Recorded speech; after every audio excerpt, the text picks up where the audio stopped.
ನಮಸ್ತೆ ಎಲ್ಲರಿಗೂ. ಇವತ್ತು ನಾನು ಮೆಂತ್ಯ ಸೊಪ್ಪು ಮತ್ತು ಅವರೆಕಾಯಿ ಹಾಕಿ ಕುರ್ಮಾ ಮಾಡ್ತಾಯಿದ್ದೀನಿ.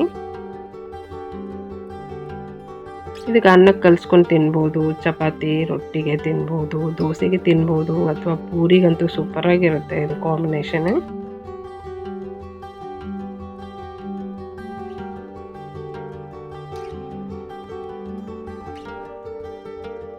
ಮೆಂತ್ಯ ಸೊಪ್ಪು ಅವರೆಕಾಯಿ ಕುರ್ಮಾ ಮಾಡೋದಕ್ಕೆ ಮೊದಲಿಗೆ ಮಸಾಲ ರುಬ್ಕೊಳ್ತೀನಿ. ಅದಕ್ಕೆ ಒಂದು ಟೊಮೆಟೊ, ಚಕ್ಕೆ, ಲವಂಗ, ಸ್ವಲ್ಪ ಕೊತ್ತಂಬರಿ ಸೊಪ್ಪು, ತೆಂಗಿನಕಾಯಿ, ಹಸಿ ಶುಂಠಿ ಮತ್ತು ಬೆಳ್ಳುಳ್ಳಿ ಇದಿಷ್ಟನ್ನು ಮಿಕ್ಸಿ ಮಾಡ್ಕೊಳ್ತೀನಿ. ಮಿಕ್ಸಿಗೆ ನಾನು ಈರುಳ್ಳಿ ಹಾಕ್ತಾಯಿಲ್ಲ ಮಸಾಲಕ್ಕೆ. ಕುಕ್ಕರ್ಗೆ ಎಣ್ಣೆ ಹಾಕಿ, ಎಣ್ಣೆ ಬಿಸಿ ಆದಮೇಲೆ ಒಂದು ದೊಡ್ಡ ಈರುಳ್ಳಿ ಚಿಕ್ಕದಾಗಿ ಹೆಚ್ಚಿರೋದು ಹಾಕಿ ಫ್ರೈ ಮಾಡ್ತೀನಿ. ಈರುಳ್ಳಿ ಫ್ರೈ ಮಾಡುವಾಗ ನೋಡಿ ಮೆಂತ್ಯ ಸೊಪ್ಪು ಜಾಸ್ತಿ ತೊಗೊಂಡಿದ್ದೀನಿ, ಒಂದು 4 ಕಟ್ಟಷ್ಟು.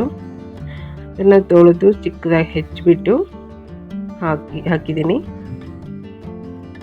ಮೆಂತ್ಯ ಸೊಪ್ಪು ಎಣ್ಣೆಲಿನೇ ಚೆನ್ನಾಗಿ ಫ್ರೈ ಮಾಡಬೇಕು, ಆವಾಗ ಕಹಿ ಕಮ್ಮಿ ಆಗುತ್ತೆ. ಮೆಂತ್ಯ ಸೊಪ್ಪಿನ ಕಹಿ ಕಮ್ಮಿ ಆಗುತ್ತೆ ಎಣ್ಣೆಲಿ ಚೆನ್ನಾಗಿ ಫ್ರೈ ಮಾಡಬೇಕು.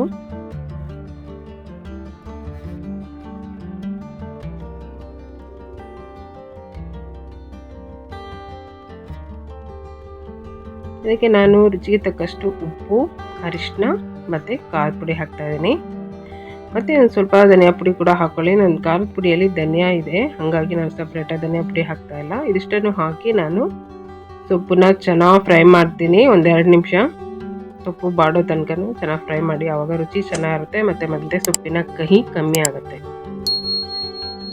ಸೊಪ್ಪು ಫ್ರೈ ಮಾಡಾದ್ಮೇಲೆ ಒಂದು ಟೊಮೆಟೊ ಚಿಕ್ಕದಾಗಿ ಹೆಚ್ಚಿರೋದು ಹಾಕ್ತಾಯಿದ್ದೀನಿ. ಹಾಕಿ ಅದನ್ನು ಸ್ವಲ್ಪ ಮಿಕ್ಸ್ ಮಾಡಿ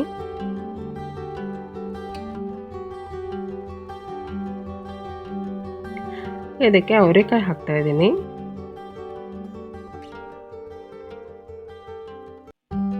ಮತ್ತು ಹೆಚ್ಚಿಟ್ಟಿರುವಂಥ ಆಲೂಗಡ್ಡೆ,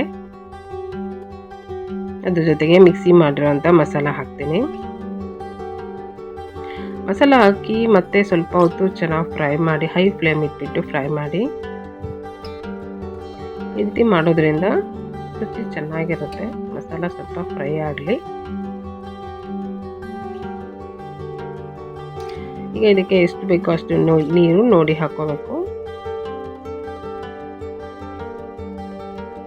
ನೀರು ಹಾಕಿ ಸರಿಯಾಗಿ ಮಿಕ್ಸ್ ಮಾಡಿಬಿಟ್ಟು ಕುಕ್ಕರ್ನ ಮುಚ್ಚಳ ಮುಚ್ಚಿ 2 ಅಥವಾ 3 ವಿಜಲ್ ಕೊಡ್ತೀನಿ. ನಾನು 2 ಅಥವಾ 3 ವಿಜಲ್ ಕೊಟ್ಟರೆ ಸಾಕು.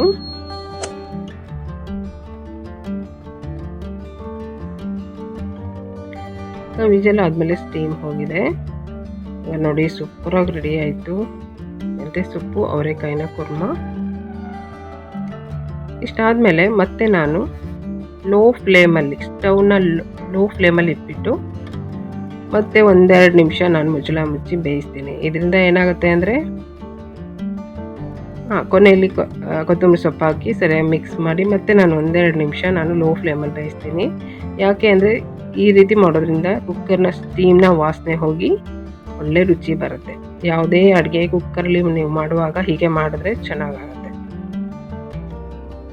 ಲೋ ಫ್ಲೇಮಲ್ಲಿ ಇಟ್ಬಿಟ್ಟು 2 ನಿಮಿಷ ಮುಚ್ಚಳ ಮುಚ್ಚಿ ಬೇಯಿಸಿ, ಆವಾಗ ರುಚಿ ಚೆನ್ನಾಗಿರುತ್ತೆ. ಕುಕ್ಕರ್ನ ಸ್ಟೀಮ್ ವಾಸನೆ ಹೋಗಿ. ಈಗ ನೋಡಿ ಸೂಪರಾಗಿ ರೆಡಿ ಆಯಿತು.